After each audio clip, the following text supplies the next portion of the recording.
Hi all. சென்னையில் இருக்கிற முக்கால்வாசி பேருக்கு தெரிஞ்சிருக்கும், ரீசெண்டாக வந்து எக்மோரில் லோக்கல் ட்ரெயின் போகிற பிளாட்ஃபார்ம் 10 and 11 வந்து ரெனோவேஷன் ஒர்க் வந்து போயிட்டு இருந்துச்சு. ஏப்ரல் 5th வரைக்கும் டைம்லைன் சொல்லியிருந்தாங்க. பட் ஏப்ரல் 3லேருந்தே ரெகுலராக 10 மினிட்ஸ்க்கு ஒன்ஸ் வந்து ட்ரெயின் ஆப்ரேட் பண்ண ஸ்டார்ட் பண்ணிட்டாங்க. இப்போ வந்து 10 நிமிஷத்துக்கு ஒரு டைம் எப்பயும் போல் ட்ரெயின் வந்துட்டு தான் இருக்குது. இந்த ரெனோவேஷன் நடந்துட்டு இருக்க டைமில் ரொம்ப கஷ்டமாக இருந்துச்சு. 30 மினிட்ஸ் ஒன்ஸ் 25 மினிட்ஸ் ஒன்ஸ் தான் ட்ரெயினே வந்துச்சு.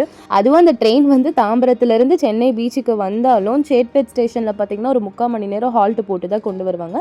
நான் வந்து நைட்டு ட்ராவல் பற்றி சொல்லிட்டு இருக்கேன். எனக்கு ஆஃப்டர்நூனில் எப்படி பண்ணுறாங்கன்னு தெரியல. மேபி ஒரு 10 மினிட்ஸ் 15 மினிட்ஸ் வந்து ஹால்ட்டு போடலாம். பட் நைட்டு வந்து ஒரு 7:30 to 8 அந்த டைமில் பார்த்திங்கன்னா ஒரு 45 மினிட்ஸ் சாலிடாக வந்து சேட்பேட்டில் வந்து ட்ரெயின் நிற்கும். பிகாஸ் ஆப்போசிட்டில் ட்ரெயின் வந்ததுக்கப்புறம் தான் இந்த ட்ரெயினே மூவ் பண்ணுவாங்க.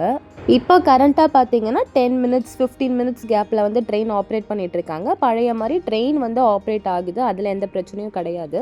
இந்த ரெனோவேஷன் ஒர்க் வந்து ஃபுல்லாக முடிஞ்சிருச்சான்னு கேட்டிங்கன்னா சத்தியமாக கிடையாது. இவங்க ரெனோவேட் பண்ணுறன்ற பேரில் மேலே இருக்கிற அந்த ஃபுல் ஷெல்டரையுமே எடுத்துட்டாங்க. இப்போ பார்த்தீங்கன்னா அங்கங்கே கொஞ்சம் பேர் நிற்கிற அளவுக்கு சின்னதாக ஒரு ஷெல்டர் மாதிரி போட்டு வச்சுருக்காங்க. சம்மர் டைமில் இது ரொம்பவே கஷ்டமாக இருக்குது. இந்த வீடியோ நான் எடுத்த டைமிங் பார்த்தீங்கன்னா ஒரு 11 o'clock அரௌண்ட் இருக்கும். பட் உச்சி வெயில் மாதிரி அவ்வளோ ஹீட்டாக இருந்துச்சு. இது எப்போ ஃபுல்லாக கம்ப்ளீட் பண்ணுவாங்கன்னு தெரியல. பட் சீக்கிரமாக முடித்தா நல்லாயிருக்கும். பிகாஸ் ஏப்ரல் மேலெல்லாம் வெயில் சொல்லவே வேண்டாம், ரொம்ப மோசமாக இருக்கும். அந்த ஆப்போசிட் பிளாட்ஃபார்ம் சைடில் பார்த்தீங்கன்னா இன்னும் ஒர்க் போயிட்டு தான் இருக்குது. பார்க்கிங்காக அந்த பெரிய பில்டிங் கட்டியிருக்காங்க.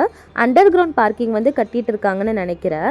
எல்லாமே ஒரு நல்ல விஷயம் தான். பட் கொஞ்சம் சீக்கிரமாக பண்ணால் நல்லாயிருக்கும். அந்த டிக்கெட் கவுண்டர் கிட்ட பார்த்திங்கன்னா ஒரு பெரிய பள்ளம் வந்து போன வருஷம் ஜான்வரி டைமில் வந்து தோண்டினாங்க. பட் இன்னமும் அந்த இடத்துல வந்து ஒர்க் போயிட்டு தான் இருக்குது. ஃபுல்லாக க்ளோஸ் பண்ணி தான் வச்சுருக்காங்க. என்ன கட்டுறாங்கன்றது தெரியல. சீக்கிரமாக கட்டி முடித்தாங்கன்னா கொஞ்சம் நல்லாயிருக்கும். பிகாஸ் வெயில் டைமில் அவங்களுக்குமே அது ரொம்ப கஷ்டமாக தான் இருக்கும், மக்களுக்கும் ரொம்ப கஷ்டமாக தான் இருக்கும். ஸோ இதெல்லாமே வந்து கன்சிடர் பண்ணி கொஞ்சம் சீக்கிரமாக வந்து ஒர்க் நடந்துச்சுன்னா ரொம்ப நல்லது. நான் வரும்போது தான் ஒரு ட்ரெயின் வந்து போச்சு. அப்போ டைம் வந்து 10:50 அண்ட் இப்போ 11 o'clock வந்து ஒரு ட்ரெயின் இருக்குது. ஸோ பார்ப்போம் அந்த ட்ரெயின் வந்து கரெக்டாக வருதான்ட்டு. அண்ட் மோஸ்ட்டாக பார்த்தீங்கன்னா நான் வந்து ட்ரெயினோட ஃப்ரண்ட் சைடில் தான் ஏறுவேன். ஸோ நான் அதுக்கு தான் நடந்து போயிட்டுருக்கேன். இப்போ இந்த ஆப்போசிட்டில் தாம்பரம்லேருந்து பீச் போகிற ட்ரெயின் வந்து கரெக்டாக டைமுக்கு வந்துடுச்சு. அண்ட் இங்கேயும் பார்த்தீங்கன்னா 11 o'clock ஷார்ப்பாக வந்து தாம்பரம் போகிற ட்ரெயின் வந்து வந்துடுச்சு. இங்கேருந்து ஒரு 40 to 45 மினிட்ஸில் வந்து தாம்பரம் ரீச் பண்ணிடலாம்.